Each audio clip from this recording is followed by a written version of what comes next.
ভগবান এক সময় যমরাজের ওখানে গিয়েছিলেন, যমরাজের রাজধানী। সেই যমরাজের বাড়িতে গেছেন। তখন ভগবান শুনলেন যে ওই জমালয়ের দক্ষিণ দিক থেকে আর্তনাদে কান্নার শব্দ আসছে, আর্তনাদ করছে মানুষ। বেদনায় যেমন মানুষ চিৎকার করে সেরকম আর্তনাদের শব্দ আসছে। ভগবান জিজ্ঞাসা করলেন যমরাজকে যে এই আর্তনাদের শব্দ কেন, কোত্থেকে আসছে? যমরাজ বলল ওটা নরকে ওরা দণ্ড ভোগ করছে, ওরা যন্ত্রণা পাচ্ছে। কেন? কেন? ওরা পাপ করেছে, তাদের পাপ কর্মের ফলে তারা দণ্ড ভোগ করছে। তো ভগবান ভাবলেন যে এরা আমার সৃষ্ট জীব, তো এদের এই যন্ত্রণা থেকে একটা উদ্ধারের উপায় উদ্ভাবন করতে হবে। তখন ভগবান কি করলেন? তিনি সেইখানেই এক নারীকে সৃষ্টি করলেন। সেই রমণীটিকে, সেই রমণী হচ্ছেন একাদশী, অপূর্ব সুন্দরী এক রমণী। এবং ভগবান স্থির করলেন যে এই দিনে, এই একাদশীর দিনে যারা এই একাদশী ব্রত পালন করবে তারা সমস্ত পাপ থেকে মুক্ত হয়ে যাবে। তো এইভাবে সকলে একাদশী ব্রত শুরু করলো, একাদশী ব্রত পালন করতে শুরু করলো, এবং তার ফলে জমালয় খালি হয়ে গেল। যমরাজ খুব খুশি হলেন, ঠিক আছে এখন ওই সমস্ত কাজ আর করতে হবে না, সারাক্ষণ বসে আমি হরে কৃষ্ণ মহামন্ত্র কীর্তন করব। কিন্তু পাপ পুরুষের এক মহাবিপর্যয়ের সৃষ্টি হল।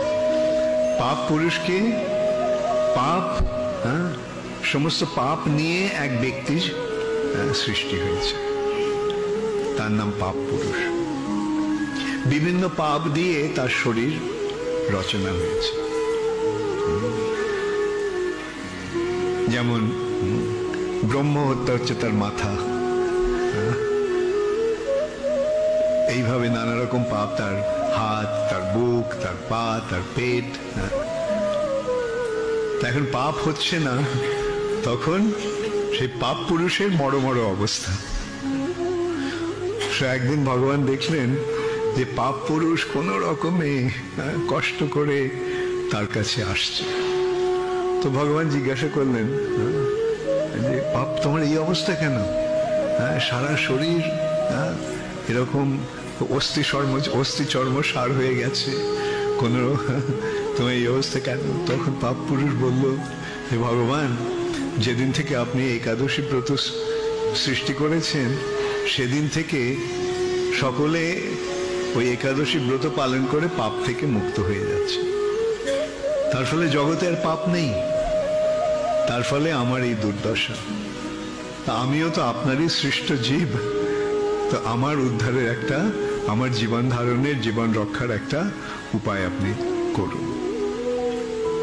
তখন ভগবান বললেন ঠিক আছে, এই একাদশীর দিন সমস্ত পাপ অন্নে প্রবেশ করবে,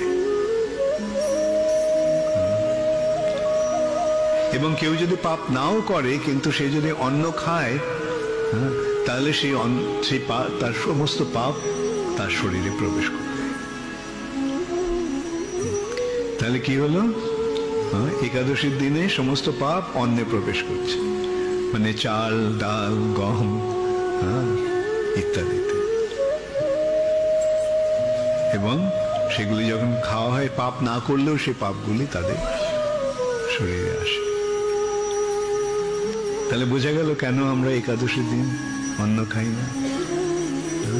তো একাদশীর দিন অন্ন না খেলে পাপ প্রবেশ করবে না, কিন্তু যে পাপগুলো করছি সেগুলো তো থেকে যাচ্ছে।